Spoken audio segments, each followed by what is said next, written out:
So look, unfortunately, there's nothing too concrete to talk about Superman, but we can talk a little bit about his friends because you see, a very unfortunate thing happened after the Academy Awards because at the Academy Awards, Ezra Miller, The Flash, Zack Snyder's Justice League in general got the greatest bit of free publicity ever when that Flash moment from Zack Snyder's Justice League won the fan cheer moment.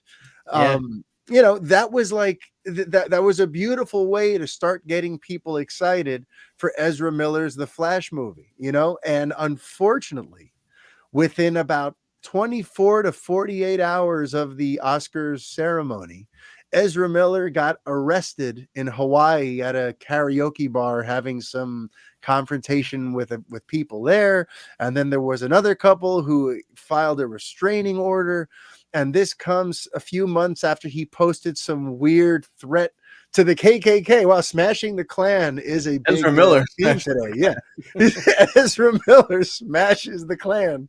He posted something about like, where you should kill yourselves with your own guns or we're going to get you too. And listen, I don't mind the sentiment. You want to threaten the Right. KKK, It's have kind at of it. weird to like just post that though. Yeah, and And then a and year then ago, last then he had a thing where he like choked that's what I someone. was getting at. Yeah, there was a thing where he like choked some girl and it's on video and it's like, he's been a bit of a PR disaster now for a little over a year, at least, I'd say.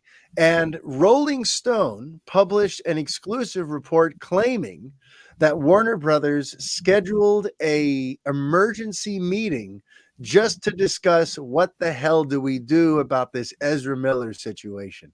But Brett, you heard that got debunked, right? Yeah, there was a lot of places that reported that. Then came out that there was like a source.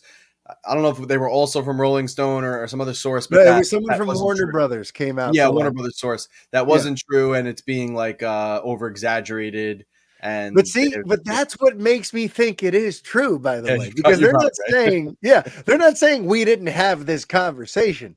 They're just saying they exaggerated the full extent of the conversation. All right, so maybe they're not, having a full tilt meltdown at Warner Brothers and they had to call everyone in and have this emergency meeting and everything is on hold until we figure this out. Maybe it's not quite all that, but it does seem like they had a conversation. And I think we should have a conversation because, with Ezra Miller seemingly becoming a bit of a liability, the talk about possibly recasting him has come up.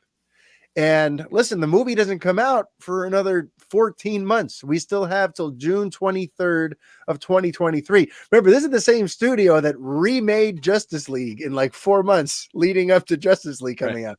So they've got 14 months if they want to figure out a creative way to segue Ezra Miller out somewhere in that movie.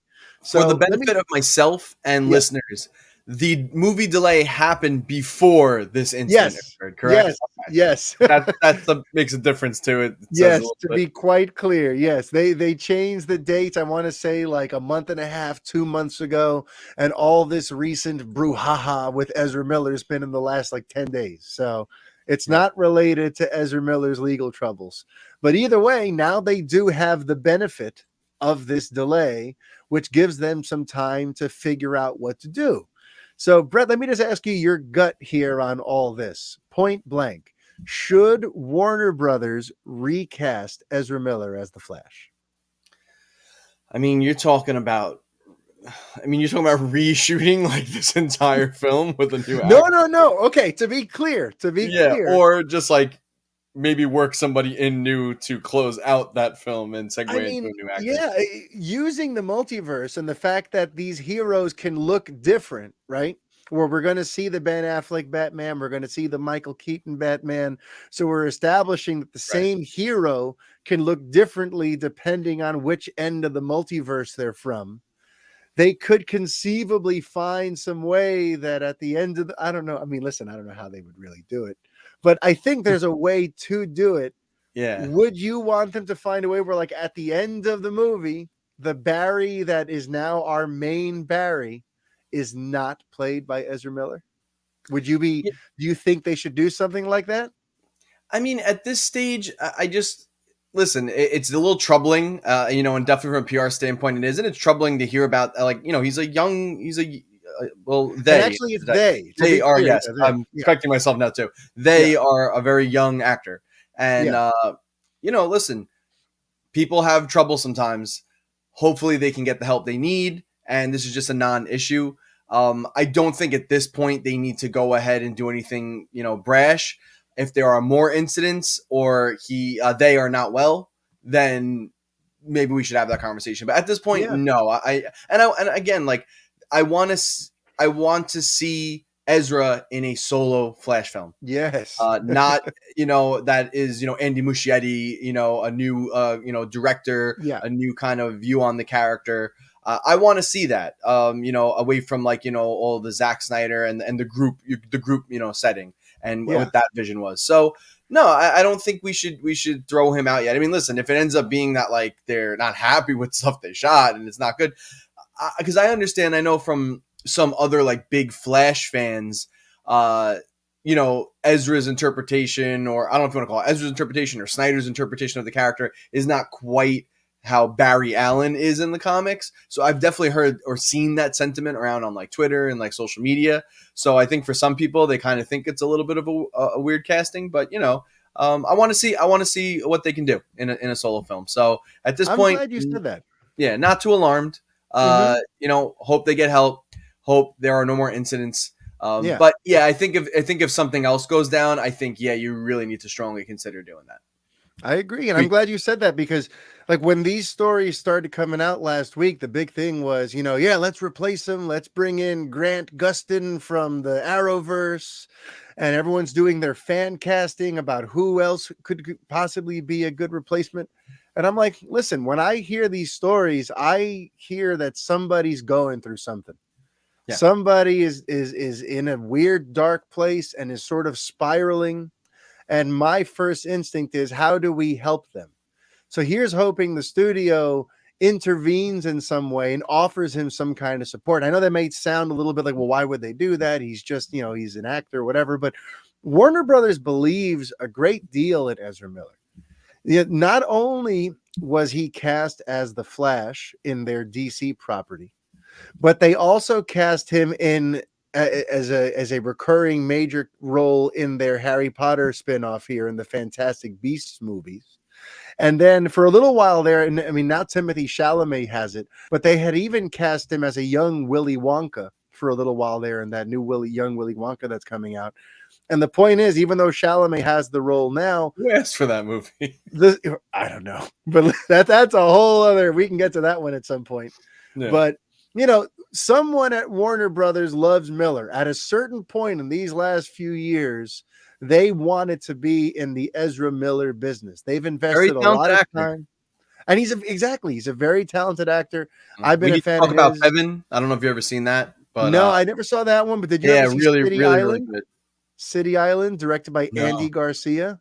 Freaking amazing. I'll have to watch City Island. We need to talk about Kevin. All right, we should have an Ezra Miller tit for tat. You know what I'm saying?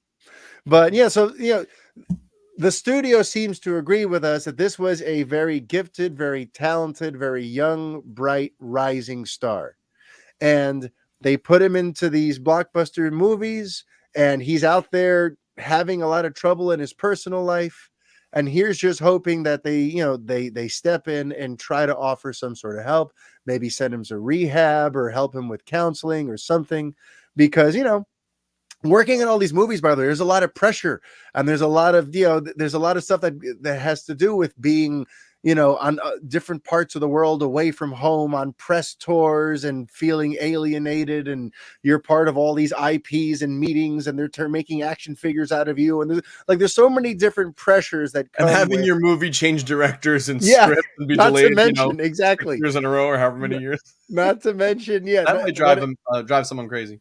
Everything that happened with Zack Snyder's Justice League, the 89 different delays this Flash movie has had on its way to theaters. The guys, they've put him through the ringer too. So here's hoping that they don't just go and try to wash their hands with the guy and say, oh, well, you're having some issues, so bye. Right. So I'm with you. I'm not in some rush to recast them. I hope that Ezra is able to get the help and whatever else they need to kind of get back on track, because I do think that they're a very talented actor and there's a huge upside there. And I still believe in their Barry Allen, the Flash. I know, like you said, there are some hardcore Flash fans who don't necessarily love his characterization, but I've liked what I've seen so far, especially in Zack Snyder's Justice League. So if he's going to build on that portrayal, I want to spend more time with this guy's Barry. So here's hoping, or this person's Barry. Here's hoping that that they get things back in order and that Warner Brothers doesn't just bail on them.